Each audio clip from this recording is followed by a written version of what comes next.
सुंदरता की कई परिभाषाएं होती हैं। इसमें से एक परिभाषा का संबंध स्पेस के साथ है। खुलापन हो, आकाश हो, धरती अपनी स्वतंत्रता को संजोए हुए हो, स्वतंत्रता फैलाव की, स्वतंत्रता अपनाने की, तो एक अलग प्रकार का शिशुवत आनंद सा हमारे भीतर झंकृत होने लगता है।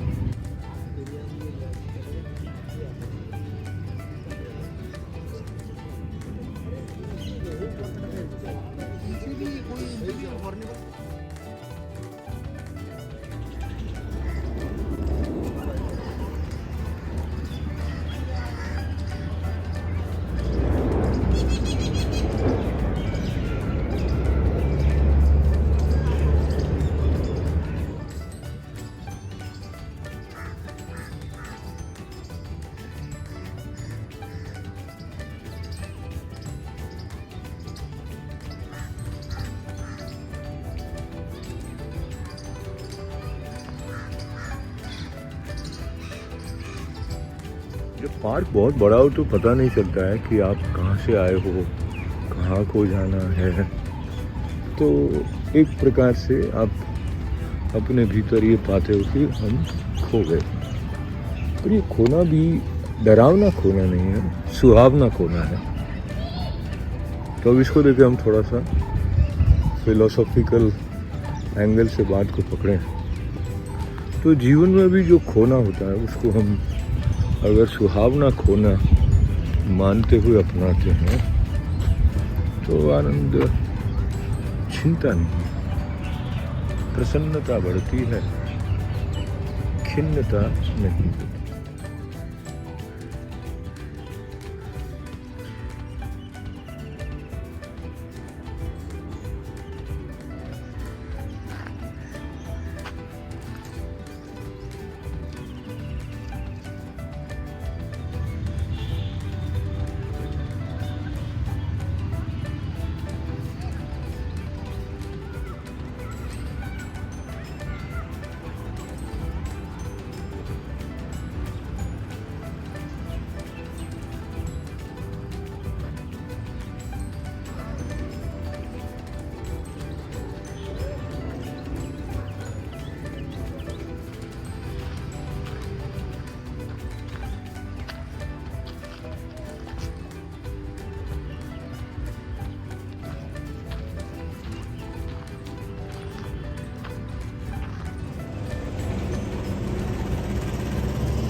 जब आप अपने आप से खुश होते हैं तो आप मुस्कुराते हैं तो आप अच्छे लगते हैं।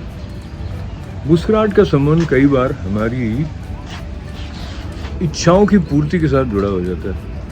हमारी इच्छा पूरी हो गई है, हमें अच्छा लगता है, तो जो हमारी सहज मुस्कान है वो बनी रह जाती है। प्रश्न यह है कि इच्छाओं का हमारे जीवन में क्या रोल है, क्या भूमिका है। एक तरफ हम कहते हैं भाई कामना पूर्ति जो है वो सीमित रूप में आनंद देने वाली है और निष्काम भाव या कामनाओं से परे हो जाओ। दूसरी तरफ जो कुछ जगत में हम देखते हैं वो किसी कामना के साथ बहुत सारे पर्याय रूप में हम कहते हैं किसी का सपना हुआ, संकल्प हुआ। तो ये सब डिज़ायर्स फुलफिलमेंट का जो एक प्रोसेस है जिसको हम मैनिफेस्टेशन ऑफ योर रिजॉल्व या जो भी कह लीजिए, उसके बारे में एक दो मिनट बात करते हैं। ठीक है, आपकी इच्छा है। मैंने आपसे पूछा कि आपकी इच्छा है सुनने की। मुझे पता नहीं आपने हाँ कहा कि ना कहा, पर अगर आपने ना कहा तो जाहिर है आप आगे नहीं देख रहे हो, तो ये स्वतंत्रता आपकी है।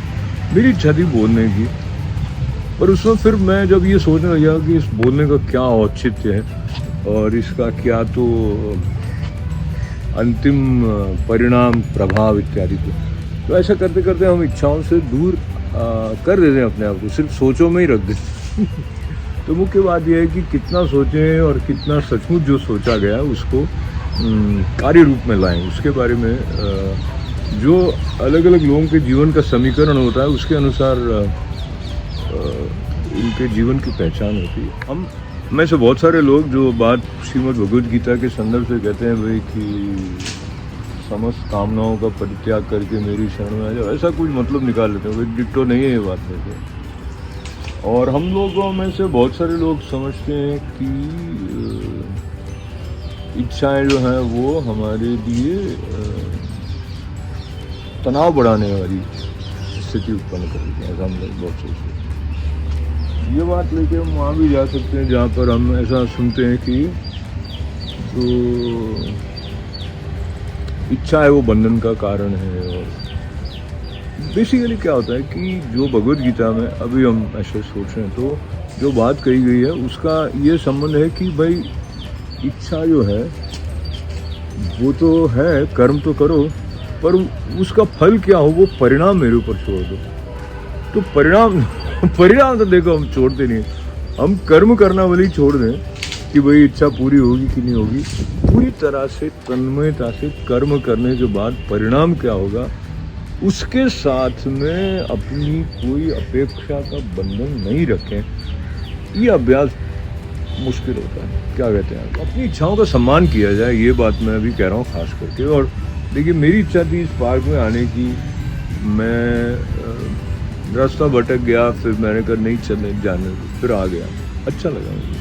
फिर मेरी इच्छा ये हुई कि इस जगह के पर थोड़ी सी शूटिंग कर लूँ और ये जो विचार इच्छा का आ रहा है इसको इस तरह से अभिव्यक्त करने का आनंद ले लो। तो इच्छा पूर्ति के लिए कई प्रकार की बाधाएं आती है। एक बता तो मैंने कहा ही था कि भाई इसका क्या औचित्य कहाँ तक पहुँचेगा। दूसरा, एक उम्र के बाद में आपको अपना चेहरा उतना अच्छा नहीं लग रहा होता है जितना पहले लग रहा होता है। आपको लगता है मैं क्यों तो दिखाई दूँ, मतलब खुद को देखने में उतना अच्छा नहीं लग रहा होता है। और चाहे बाल काले कर लो वो भी एक बात होती है, फिर आप सोचते हो नहाए भी नहीं हो। कई सारी अंतरंग बातें आपके साथ बांटने के बाद में सवाल ये आता है कि इच्छा के बारे में आप क्या सोचते हैं। अच्छा, इच्छा जो है वो कई मैंने ऐसे पढ़ा था, मैं भी गुरु वचन में से थे, शास्त्रों में शायद, जैसे कि पेड़ों में पत्ते होते हैं ना, उस तरह से इच्छाएं होती हैं। पत्ते जो हैं वो क्या वो एक क्रिया होती है जिसमें कि पेड़ कार्बन डाइऑक्साइड लेते हैं और ऑक्सीजन छोड़ते हैं, वो फोटोसिंथेसिस ऐसा कुछ नाम है। तो वो पेड़ के स्वास्थ्य के लिए भी अच्छा है और हमें छाया दे रहा है पेड़ तो इसलिए क्योंकि पत्ते हैं। तो कामनाएं जो है वो पत्ते की तरह है, तो आनी चाहिए, उससे छाया होगी जीवन में भी। और जैसे पत्ते झड़ जाते हैं वो खाद बन जाती है इस प्रकार से। पर इच्छा हमेशा नहीं रहेगी, ऐसा रहता भी नहीं है, इच्छाएं बदलती रहती हैं, उसको भी स्वीकारना समझना। अब क्या है कि अगर हम इच्छाओं के साथ बन जाते हैं तो क्या होता है, उसमें मैं एक श्रीमद् भगवद गीता का श्लोक याद करके फिर अभी विदा ले लूँगा। तो कहते हैं क्रोधात् भवति सम्मोह, सम्मोहात् स्मृति विभ्रम, स्मृति भ्रंशात् बुद्धिनाशोत्, बुद्धिनाशात् प्रणश्यति। तो इसको वहाँ से कनेक्ट करके देखें कि इच्छा की पूर्ति के लिए काम करना है लेकिन वो पूरी नहीं होती तो क्या हो सकता है, उसमें हमें गुस्सा आ जाता है। तो क्रोध होने से क्या होता है, वहाँ से ये श्लोक था जो मैंने अभी उल्लेख किया, उससे हमें ठीक ठीक दिखाई नहीं देता कि सचमुच स्थिति क्या है। क्रोधात् भवति सम्मोहात् तो विभ्रम हो जाता है। तो उससे क्या है कि हमारी ठीक सही गलत को सोचने समझने की शक्ति जो है खत्म। ठीक सोचने समझने की शक्ति जब खत्म हो जाती है तो वो हमारा फ़ायदा तो नहीं करेगा, नुकसान ही करता है। तो वहाँ तक है कि वो स्मृति भ्रंशात् बुद्धिनाश प्रणश्यति, तो उससे प्राणों का नाश हो जाता है। अब प्राण में एक तो ये हुआ कि पूरा जीवन नष्ट होगा, एक ये हुआ कि हम प्राण शब्द क्या है इसके बारे में कभी बात करेंगे, मेरी इच्छा हुई। तो फिलहाल मैं सोच रहा हूँ कि आपसे विदा ले ली जाए और इस पार्क से भी विदा ले ली जाए। और चलते चलते यहाँ के बारे में भी जो बात है वो ये है कि ये पार्क जो है ये बागे बहार है। यहाँ पे बागे बहार में हमारा स्वागत हुआ ऐसा लिखा गया है यहाँ पे इस बोर्ड पर। अच्छा, इसके साथ में ये दिल्ली में 12 हेक्टेयर क्षेत्र में है। ये फिरोज शाह कोई तुगलक 1309 से 1388, तो 18 हेक्टेयर में ये फैला हुआ बाग है। और उन्होंने अच्छा इसमें बड़ी तारीफें लिखी हैं इनकी। अब आप इतिहास देखेंगे फिरोज शाह तुगलक ने और भी कैसे कई किए होंगे, जो तारीफ के लायक नहीं, लेकिन हम लोग अच्छी बातों को पकड़ के रखते हैं। तो उनका जो जीवनी लिखने वाले अफीफ थे, उन्होंने तारीख फिरोज शाही में लिखा कि उन्होंने दिल्ली और आसपास कोई 1500 बाग लगवाए थे, उसको फलों के बाग और बहुत अच्छे लगते थे, इस प्रकार की बात है। बहरहाल तो अभी क्या है कि ये इसके अंदर जाते हैं तो भी कुछ ऐसे कंस्ट्रक्शन दिखते हैं जो आपको इतिहास की याद दिलाते हैं। तो लेकिन यहाँ पे पार्क में आप एक्सरसाइज कर लो तो उस तरह के यंत्र या उपकरण लगे हैं जो कि आप पैसे दे के किसी जिम में जाओ तो मिलेंगे आपको, यहाँ पर है, आगे करो। तो स्वास्थ्य लाभ की दृष्टि से दिल्ली वासियों के लिए ये जो वसंत विहार क्षेत्र में ये वाला जो वसंत विहार उद्यान है, ये आपके जीवन के वसंत को बनाए रखने में सहायक है। और बल्कि यही क्या, प्रकृति जो है वो तो हमें वसंत की तरफ ले जा रही है। वसंत जो ऋतु है उसकी जब याद आई है तो फिर एक बार ये बात याद आ जाती है कि वसंत जो है वो भी हमारे भीतर की कामनाओं को जागृत करने वाला है, तरह तरह से उमंगों को बढ़ाने वाला है। तो जीवन में वसंत बना रहे आपके, कामनाओं से डरे नहीं, कामनाओं को ऐसे अपनाएं कि वो आपका भी कल्याण करें और जगत का भी कल्याण करें।